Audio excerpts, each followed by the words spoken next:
नमस्कार दोस्तों, आप सभी का हमारे चैनल न्यू एकेडमी ऑफिशियल में स्वागत है। तो दोस्तों, हम लोगों ने संधि के भेद में स्वर संधि और व्यंजन संधि के बारे में जान लिया है। आज की इस क्लास में हम लोग क्या पढ़ेंगे? विसर्ग संधि। तो चलिए शुरू करते हैं।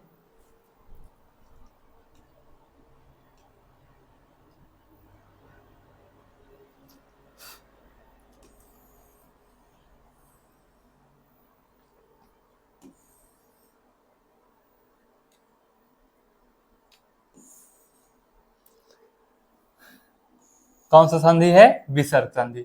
स्वर संधि में क्या था? स्वर के बाद स्वर का मेल हो रहा था। विसर्ग व्यंजन में स्वर और व्यंजन दोनों का मेल हो रहा था। विसर्ग में देखिए, यहाँ पे देखिए दोस्तों, टाइपिंग में मिस्टेक हो गया। यहाँ पे आप लोग परिभाषा लिख लीजिएगा। देखिए क्या है परिभाषा? विसर्ग के बाद स्वर या व्यंजन के मेल से होने वाला परिवर्तन या बदलाव को क्या कहते हैं? विसर्ग संधि। तो स्वर के बाद विसर्ग के बाद स्वर या व्यंजन के मेल से होने वाले परिवर्तन को क्या कहते हैं? विसर्ग संधि कहते हैं। विसर्ग का चिन्ह कैसे होता है? इस तरह अनुस्वार का एक बिंदु।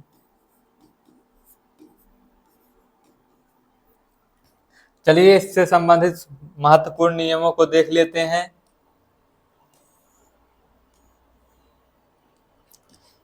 पहला नियम देखिए क्या है?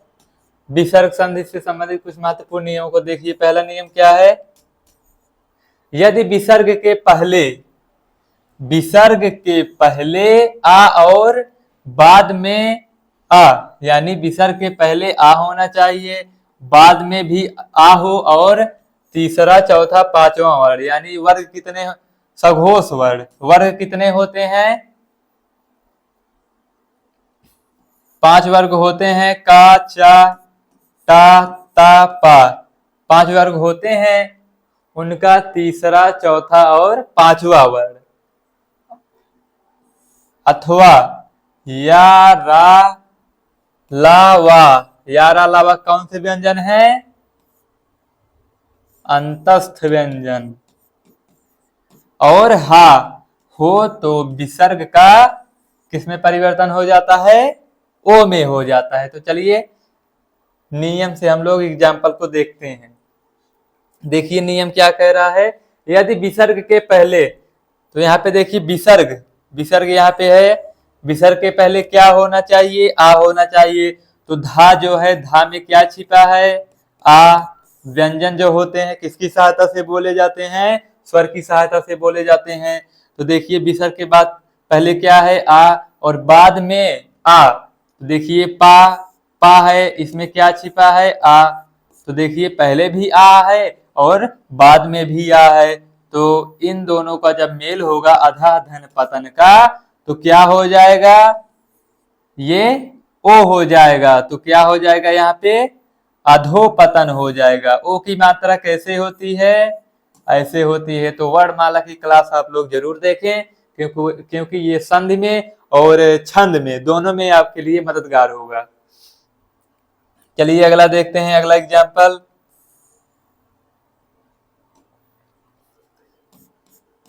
मनः।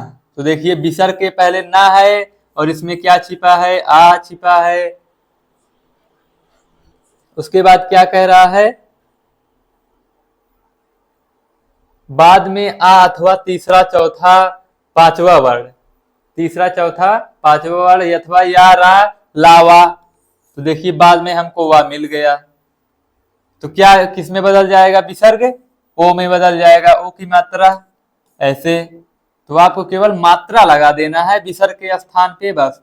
देखिए जैसे मनः धन विकार, तो विसर्ग के स्थान पे ऐसे हो जाएगा। क्या हो जाएगा? मनो।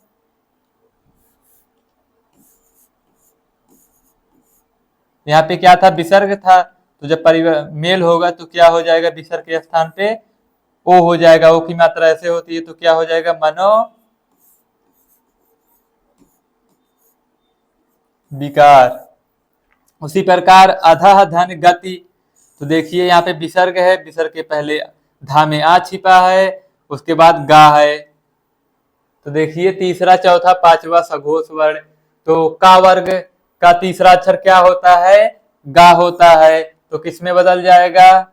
ओ में बदल जाएगा। तो विसर्ग के स्थान पे क्या हो जाएगा? ओ हो जाएगा। तो क्या हो जाएगा? अधो धा। यहाँ पे विसर्ग है, इसके स्थान पे कौन सी मात्रा लगेगी? ओ की मात्रा। उसके बाद गति। चलिए अगला देखते हैं। इसके बाद दोस्तों ये सब आप लोग कर लीजिएगा। क्या हो जाएगा? देखिए विसर्ग के स्थान पे केवल आपको मात्रा लगा देना है। मनोहर, मनोरथ, मनोयोग, यशोदा, मनोभाव, यशोधरा, मनोदशा और मनोज। तो क्या केवल विसर्ग के स्थान पे आपको क्या लगा देना है? विसर्ग किस में परिवर्तन हो जाएगा? ओ में। ओ की मात्रा ऐसे। नियम को आप लोग ध्यान से पढ़िएगा, उसके बाद इसको हल कीजिएगा।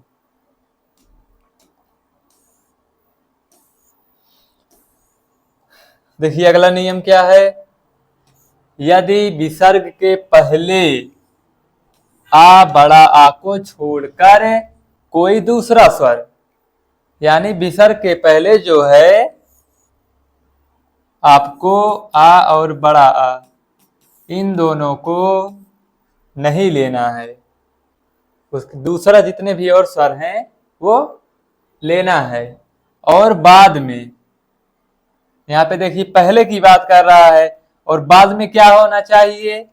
बड़ा आ होना चाहिए। बड़ा आ या सघोष वर्ण, सघोष वर्ण तीसरा चौथा पांचवा 345, यानी प्रत्येक वर्ग का तीसरा चौथा और पांचवा अक्षर में से कोई भी हो, में से कोई हो, तो विसर्ग का किस में परिवर्तन हो जाता है? रा में परिवर्तन हो जाता है। चलिए एग्जाम्पल समझते हैं।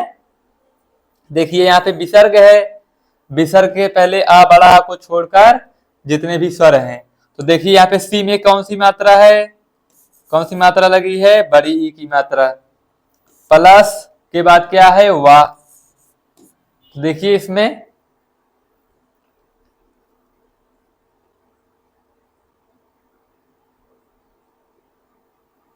यदि विसर्ग के पहले आ बड़ा आ को छोड़कर कोई दूसरा स्वर हो और बाद में, तो देखिए विसर्ग के पहले हमको बड़ी ई मिल गया, आ बड़ा आ तो नहीं है, और बाद में क्या होना चाहिए? बड़ा आ होना चाहिए और सघोष स्वर होना चाहिए। तो देखिए वा में देखिए क्या है? बड़ा आ है। सिंगल वा होता तो छोटा आ, लेकिन वहां पे मात्रा लगा है तो क्या हो जाएगा? ये बड़ा आ हो जाएगा। तो ये किस में बदल जाएगा? ई प्लस बड़ा आ किस में बदल जाएगा? यानी विसर्ग जो है रा में बदल जाएगा। तो यहाँ विसर्ग के स्थान पे क्या कर देना है? आपको रा लगा देना है।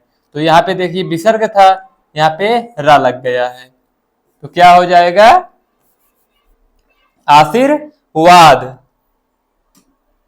चलिए अगला देखते हैं। उसी प्रकार से देखिए यहाँ पे रा लग जाएगा, तो क्या हो जाएगा? दुर्जन। यहाँ पे क्या हो जाएगा? इसको आप लोग कमेंट में बताइएगा।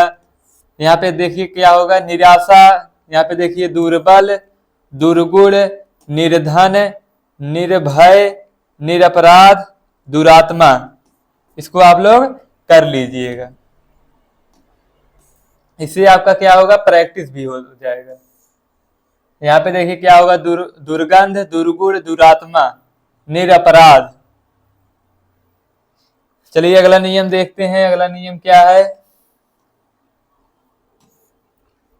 यदि विसर्ग के पहले, यदि विसर्ग के पहले कोई स्वर हो और बाद में चा कामा छा, यानी विसर्ग के पहले कोई स्वर होना चाहिए और बाद में देखिए विसर्ग है, विसर्ग के पहले कौन सा स्वर है? छोटी ई है।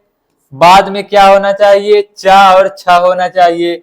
विसर्ग के बाद में देखिए छा है, तो विसर्ग किसमें पर बदल जाएगा? ये इसमें बदल जाएगा। तो क्या हो जाएगा? हरिश्चंद्र हो जाएगा। क्या हो जाएगा? हरिश्चंद्र। उसी प्रकार इसमें क्या हो जाएगा? इसके स्थान पे क्या हो जाएगा, सा हो जाएगा। क्या हो जाएगा, दुष्चरित्र। यहाँ पे क्या हो जाएगा, निश्चय, निश्चल, निश्चिंत। इस तरह ये जो है बदल जाएगा। तो आप लोग इसको लिख लीजिएगा। चलिए अब आगे देखते हैं। देखिए नियम क्या है, विसर्ग के पहले क्या होना चाहिए, छोटी ई, छोटा ऊ, और बाद में क्या होना चाहिए, का, खा, टा, ठा, पा, फा में से कोई वर्ण हो तो विसर्ग खटकोड़ वाला सा में बदल जाता है। तो देखिए विसर्ग के पहले क्या होना चाहिए, छोटी ई और छोटा ऊ। तो देखिए यहाँ पे विसर्ग है, विसर्ग के पहले देखिए नी में क्या है, छोटी ई है, और बाद में क्या है, का। तो किस में बदल जाएगा, विसर्ग खटकोड़ वाला सा। तो यहाँ पे क्या हो जाएगा, निस कपट, निस कपट। उसी प्रकार देखिए यहाँ पे क्या हो जाएगा, निष्करुण, आविष्कार, दुष्कर और बहिष्कार। इसको आप लोग लिख लीजिएगा।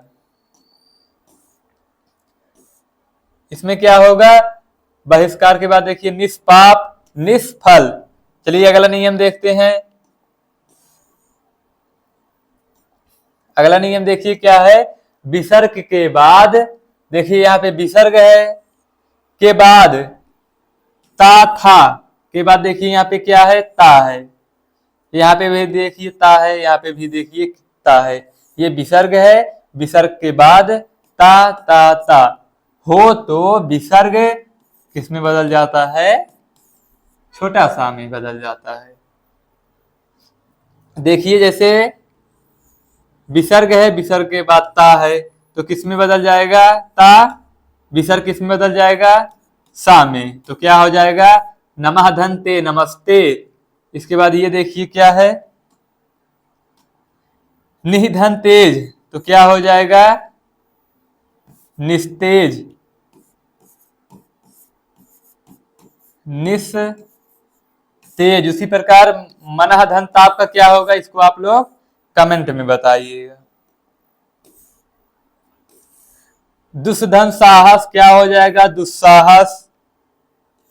निधन संदेश का क्या हो जाएगा, निस्संदेह। दुष्धन थकार का दुष्थकार। तो विसर्ग के स्थान पे क्या लगा देना है आपको, सा लगा देना है। चलिए अगला नियम देखते हैं। अगला नियम क्या है, विसर्ग के पहले, यदि विसर्ग के पहले छोटी छोटा ऊ हो और बाद में रा हो तो विसर्ग लुप्त हो जाता है, उसके पहले स्वर दीर्घ हो जाता है। चलिए एग्जाम्पल समझते हैं। देखिए क्या बोला है नियम, विसर्ग के पहले, देखिए यहाँ पे क्या है, विसर्ग है के पहले क्या होना चाहिए, छोटी ई, छोटा ऊ। यहाँ पे देखिए नी में छोटी ई, नी में छोटी ई, नी में छोटी ई। और देखिए दू में क्या है, छोटा ऊ, दू में क्या है, छोटा ऊ। चलिए इतना हो गया, इतना हो गया। और बाद में रा हो तो देखिए यहाँ पे रा, रा, रा, रा और रा।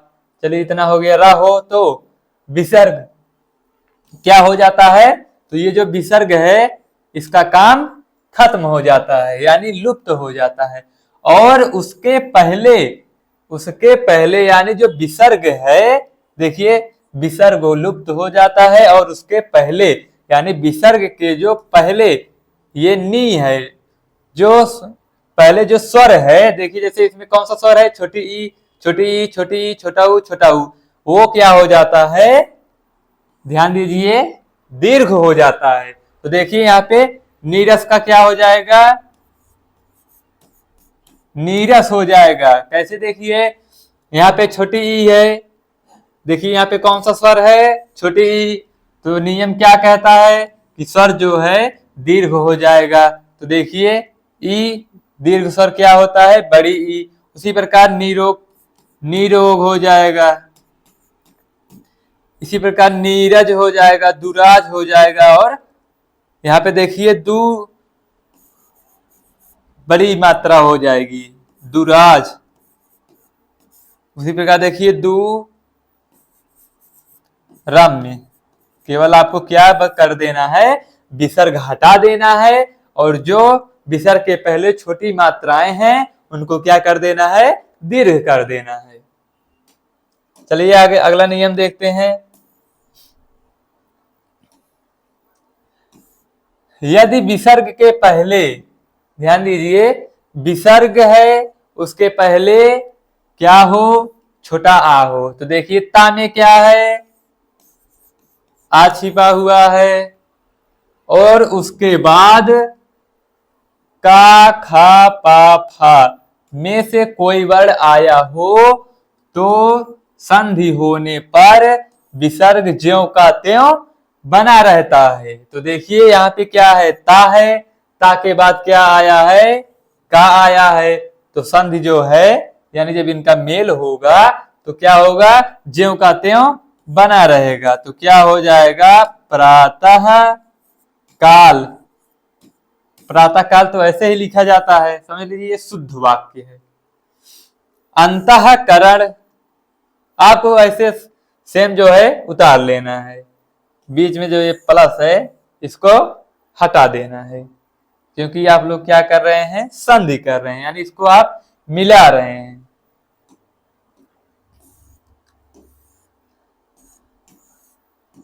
तो दोस्तों आपका ये विसर्ग संधि का टॉपिक समाप्त होता है। आप लोग इसका रिवीजन जरूर कीजिएगा, 2-3 बार जो नियम है इसको आप लोग पढ़िएगा। तो आज का क्लास समाप्त होता है और संधि का टॉपिक भी समाप्त होता है। इसके बाद हम लोग क्या पढ़ेंगे, समास पढ़ेंगे। तो आज के लिए बस इतना ही, मिलते हैं फिर एक नए क्लास में। तब तक के लिए जय हिंद, जय भारत, वंदे मातरम।